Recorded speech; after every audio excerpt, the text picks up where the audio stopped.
سلام، من میثم هستم و اینجا کانال آزمایشات جذاب. از اینکه کانال آزمایشات جذاب رو برای دیدن انتخاب کردین ازتون سپاسگزارم.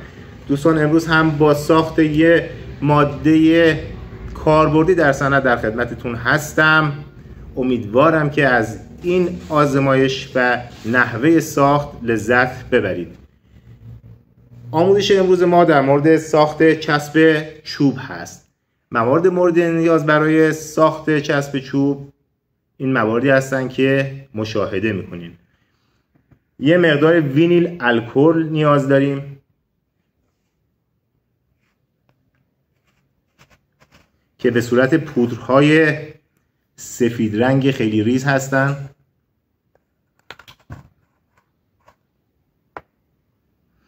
یه مقداری کربوکسی متیل سلولوز یا همون سلب هست که به راحتی میتونین از عطاریا تهیه کنین. یه مقداری PVA یا پلی وینیل استات هستش. مقداری کلسیوم کربنات پودری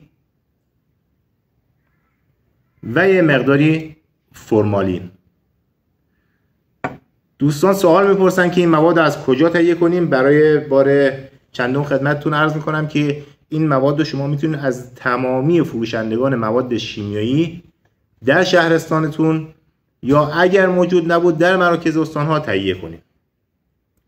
خب میریم برای آموزش. قبل از آموزش، دوستانی که برای اولین بار به کانال ما سر میزنن و از این مدل آزمایشات و ساخت مواد کاربردی خوشتون میاد، لطفاً کانال ما رو سابسکرایب کنید. دوستان همراه لطفاً لایک کنید تا به سایر علاقه‌مندان هم نمایش داده بشه.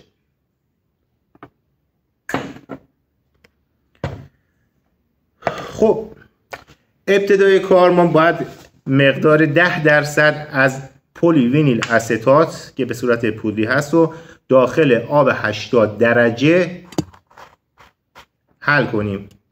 یه محلول ویسکوز به ما میده. ببینیم به این حالت در میاد. پلی وینیل الکل. روند حل کردن پلی وینیل الکل در آب 80 درجه یه مقداری سخت هستش و به خاطر اینکه وقت گرفته میشد من از قبل تهیه کردم.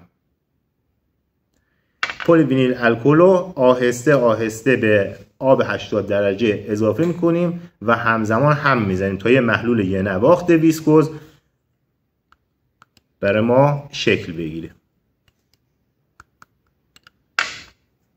تو مرحله دوم ما میایم پلی وینیل استات رو بهش اضافه میکنیم.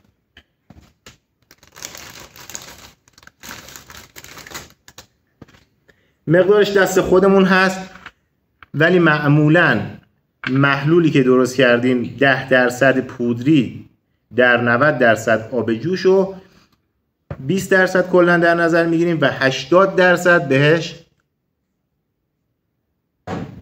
پلی وینیل استات اضافه میکنیم.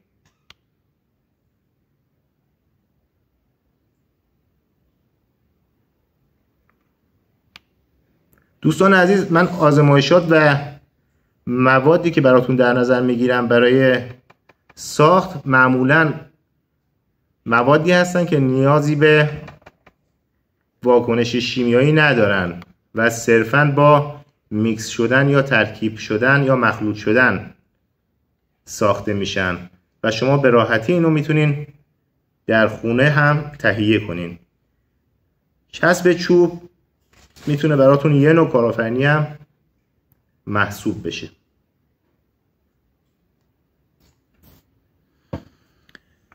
خب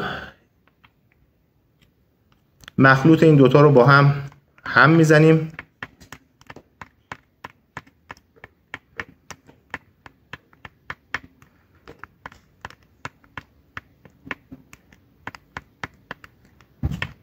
تا به صورت یه نواخت در بیاد.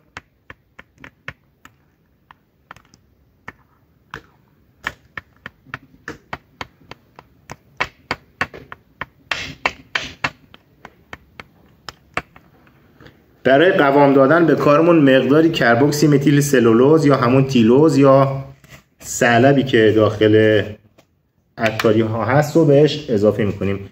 این مقدار در حد 10% اضافه میشه دوستان، زیاد نزنین.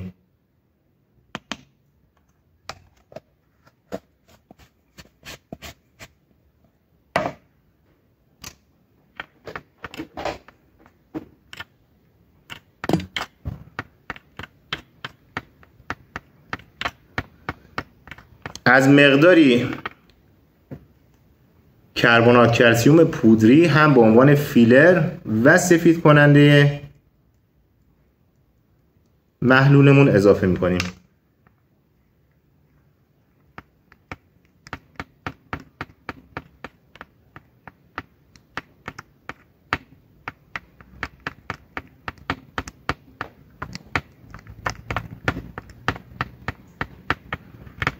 خب چسب چوب ما یا همون چسب پلی وینیل استات ما آماده است.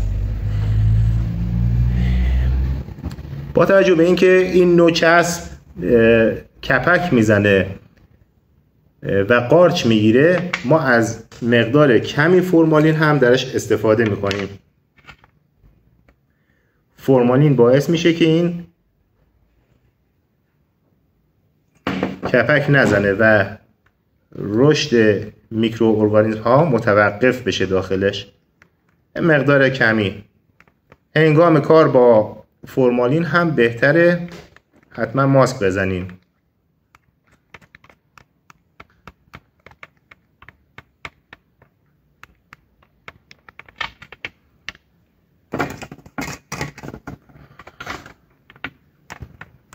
خب به همین راحتی چسب چوب ما آماده است. شما اینا رو میتونید در بسته‌بندی های نیم کیلویی، 1 کیلویی، 5 کیلویی و تا 24 کیلویی بسته‌بندی کنین در ظروف پلاستیکی و به بازار ارائه بدین.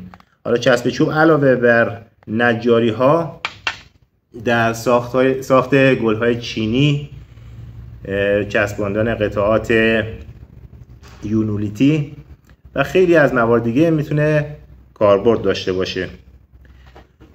دوستان ممنونم از اینکه ما رو همراهی کردین با آزمایشات کاربردی دیگه که صرفاً میکس هستن و واکنش شیمیایی درشون انجام نمیشه. در آینده در خدمت هستم، از جمله ساخت خمیر دندان،